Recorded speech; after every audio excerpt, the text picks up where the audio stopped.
nama aku Dela Nusifa dari kelas XE dengan NPM 2023 1450820. Jadi kenapa tujuan aku bikin video ini hari ini, yaitu untuk memenuhi mata kuliah filsafat aku yang akan membahas sedikit tentang yang namanya epistemologi. Jadi kalau ngomongin epistemologi itu sebenarnya apa sih epistemologi? Jadi epistemologi itu sebenarnya cabang ilmu filsafat yang mencari pengetahuan yang biasanya itu meliputi kayak sumber-sumber dari asal-usul, sifat, validitas, dan lain sebagainya. Cuman kalau ngomongin kayak gitu mungkin terlalu baku ya gitu.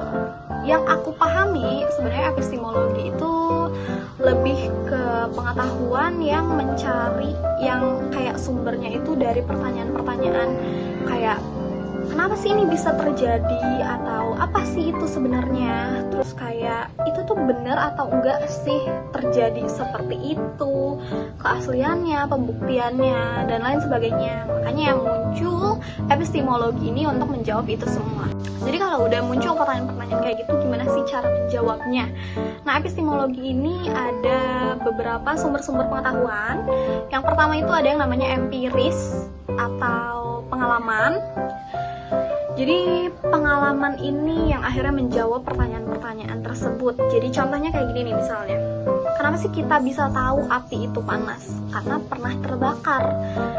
Kayak kan kalau lilin tuh suka kayak ada asap-asapnya gitu di atas, suka dimain-mainin kayak gini nggak sih? Pernah nggak sih? Itu nanti tuh tangan jadi hitam kayak gitu. Nah terus tuh nggak sengaja tangan kita tuh kena apinya. Ternyata oh panas ya api itu, tangan kita tuh terbakar, bisa melepuh dan lain sebagainya.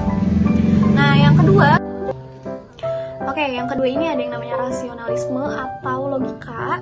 Jadi cara kita mengetahuinya itu dari logika kita gitu. Aku sih bisa ngasih contohnya kadang-kadang begini nggak sih, kayak gak enak banget sih itu rasanya kayak upil gitu misalnya. Tapi pernah nggak sih makan upil gitu? Nggak pernah kan? Tapi secara logika kita tuh udah tahu kalau ya hal-hal kayak gitu tuh terkesan jorok dan nggak akan enak, dan itu bukan makanan gitu. Jadi kita tahu kalau itu tuh nggak enak, itu dari logika kita. Nah yang ketiga itu sumber pengetahuan dari otoritas, yang dimana otoritas ini adalah seseorang yang besar gitu ya, besar. Nah kayak contohnya itu misalnya kayak gini, kayak aku tuh sekolah atau sekarang jadi mahasiswa itu kita itu tahu pengetahuan itu dari dosen, kalau sekolah itu dari guru.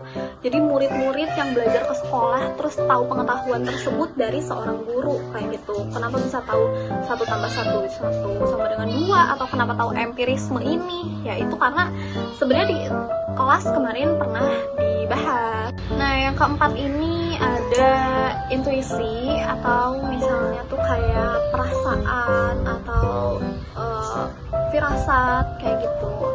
Kira-kira tuh hal itu terjadi nggak sih, dan lain sebagainya. Nah yang kelima itu ada sumber pengetahuan dari wahyu, atau biasanya wahyu itu lebih ke hal-hal goib lah ya, atau spiritual. Kayak misalnya tuh dulu Rasulullah SAW itu dapat wahyu yang disampaikan dari Tuhan itu melalui malaikat Jibril, yang sekarang itu wahyu-wahyunya dibukukan menjadi sumber pengetahuan umat Islam, yaitu Al-Quran.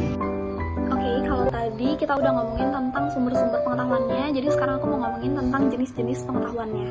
Yang pertama itu ada pengetahuan faktual atau konkret, jadi gak bisa dibantah ya, gak bisa udah konkret gitu ya. Itu contohnya itu kayak misalkan tentang dunia yang matahari itu terbit dari timur, itu nggak bisa. Pokoknya kalau terbit dari barat udah kiamat. Nah yang kedua itu pengetahuan teoritis atau teori-teori ilmiah, yang biasanya itu para ahli ya yang mencari pengetahuan teori tersebut. Kayak contohnya itu tentang teori gravitasi Newton.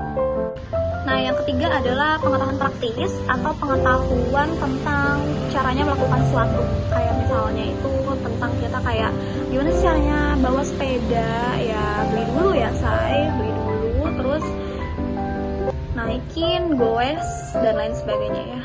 Belajar ada prosesnya. Yang keempat adalah pengetahuan priori, yaitu pengetahuan yang datang tanpa pengalaman. Kayak misalnya itu contohnya itu ya pernikahan ya, kan nggak ada ya pernikahan pertama itu ada pengalamannya kayak gitu. Jadi contohnya seperti itu. Nah yang kelima ada pengetahuan